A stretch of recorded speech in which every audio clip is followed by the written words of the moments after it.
I'm Lila and welcome to the first episode of The Review. This month we went to the Spanish Film Festival and we caught up with a Hispanic studies expert to talk about Hispanic films and all things Spanish. Then we met Fran and Rebecca for them to talk about their review of The Girl on the Train. But first, Halloween may be over, my friends, but it's never too late for a scare. So here are our 4 favorite horror movies. Hey, I'm Rachel. Hi, I'm Hannah. Hi, I'm Lila. Hi, I'm Ruby, and these are EUTV's favourite scary films. So, most people have probably heard of Silence of the Lambs. It's this classic horror thriller movie that I had heard about for years and years and years, and heard about how Anthony Hopkins literally is the embodiment of Hannibal, and how Jodie Foster is one of her best roles. She's supposed to be this incredible Oscar-winning actress, and I'd never seen it, and so finally I kind of built up the courage to watch it a couple of years ago. And I'm not gonna lie, there were parts of it where I hit my head the entire time. There's this crazy chase scene in the very end where I just couldn't handle it. May I see your credentials? Certainly.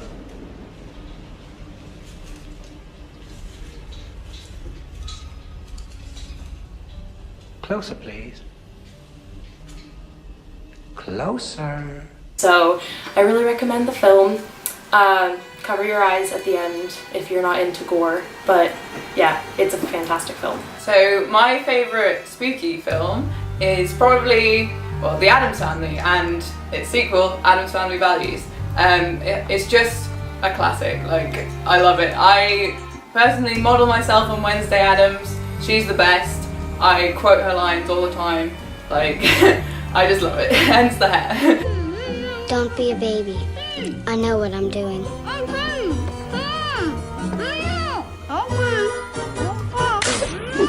Yeah, and it's just one of those fun Halloween films. Not too scary. If you're like me and you don't really like the jump scare films, then that's something for you. It's a comedy as well, so it's fun. So, my favorite horror movie would probably be The Ring. Although I find it very hard, I can't find any horror films really scaring me. Usually I laugh a lot, but this film, as well as being quite scary, it has a really good twist, and it's actually just a really good film to watch if you just want to watch a thriller. People watch this video, they find, and I don't know why they watch it, you know, they just watch it. I love my mommy. Yes, you do. But you don't want to hurt her anymore, now do you? You don't want to hurt anyone. But I do, and I'm sorry. As soon as they watch the video, the phone rings, they pick it up, and the scary, scary, scary voice says they're gonna die in 7 days. And we follow this protagonist. She tries to learn more about it, and then it's really, really good twist at the end. And just when you think you're not gonna be scared anymore, you shit your pants. There you go. My choice for Halloween would have to be The Nightmare Before Christmas, because if you're like me and you're a bit of a wimp, you don't really like too many stuff jumping out at you at a Halloween film. Tim Burton's animated movie is a perfect mix of fun and a little bit of ghoulishness. This is Halloween, pumpkin scream in the dead of night. This is Halloween, everybody make a scene, trick or treat. Also a banging soundtrack from the one and only Danny Elfman. Get yourself watching it this season. Well guys, some great suggestions there. But October's not only about Halloween. We headed down to the Spanish Film Festival to meet PhD students, expert in Hispanic studies, Barbara Fernandez, and she explained to us why foreign films festivals are so important.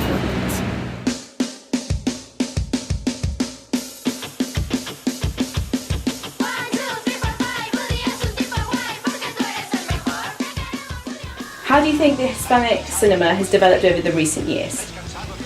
Well, I think the development has to do with different ways of funding the films. I think the different ministries of culture have more instances in which directors can apply for funding, and also I think there's been a lot of dialogue within the Hispanic world, from Spain to Latin America and from Latin America to Spain. So I think many films that it would have been difficult to broadcast in Europe are now here thanks to festivals.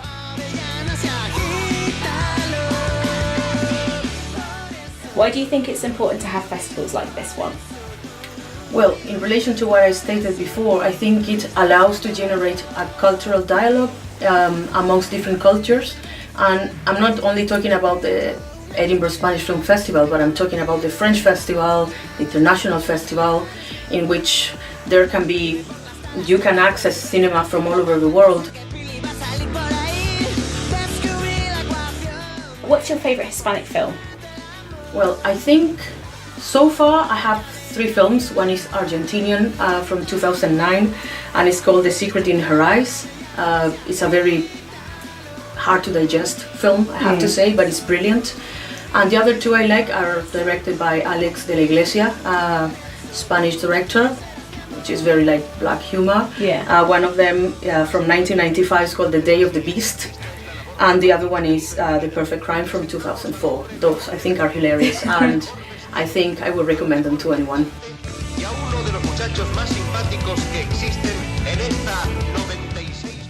Do you think cinema gives a good insight into different cultures? I hope so.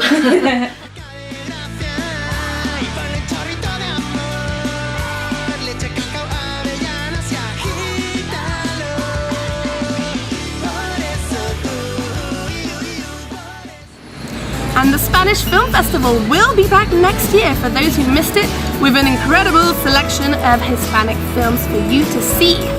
Finally, we have our reviewers Fran and Rebecca on whether The Girl on the Train was a hit or a miss. Hi, I'm Rebecca. And I'm Fran. And this is our review on The Girl on the Train. A teacher once told me I was the mistress of self-reinvention. It's like having a secret. And nobody but me knows I'm doing it.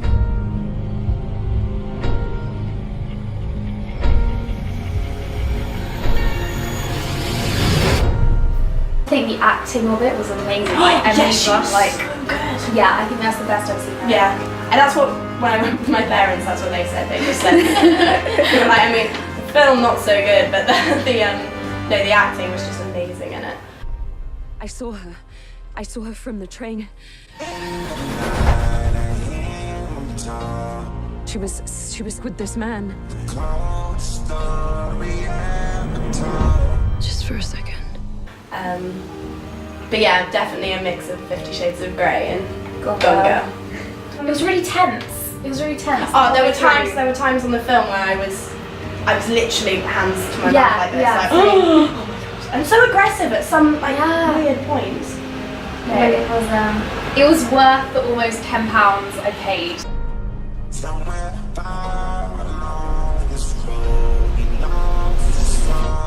Is this her?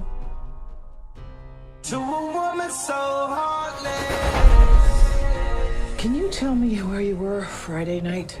I was in the city, and then I went to visit my husband. You mean your ex-husband? Characterization, all of the actors, incredible. Yeah, Oh. and just the twist right at the end. So there's so many twists and turns, but the twist right at the end I just didn't think was going to happen. Yeah, it's like a whodunit. You're like, I've got this, and then the twist, you're like, oh no, I was wrong. So what did you do during those hours that night? I don't remember. There's some time missing. I know, I really like the way, the style they did it as well, the way they unveiled it all, because at the start you just think she's just observing them on the train and idealising Yeah, she's the family. really creepy. But actually she's like part of their She's whole part of life. their- yeah. And also how someone can manipulate someone so well. Oh, that's So my favourite bit is the whole memory loss. Yeah. I'd say 4, yeah. Yeah, I'd say 4. I'd say 4. It depends what you're into. I think the online reviews have been really harsh on this, like the critics' reviews. I don't agree with a lot of them. Just don't become an alcoholic. Yeah. Well, that's definitely a fair point. Unfortunately, that's all for us this month, but make sure you check the EU TV website for more award-winning content. See you next month, guys!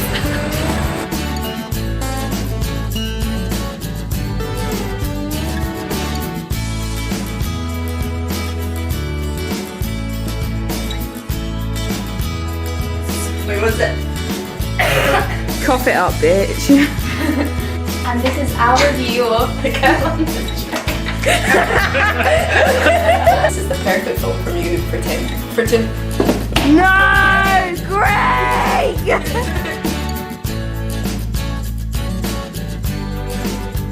The review! We can do Yeah. Good have the review! Okay, I can't do it normally. This shit really is HD.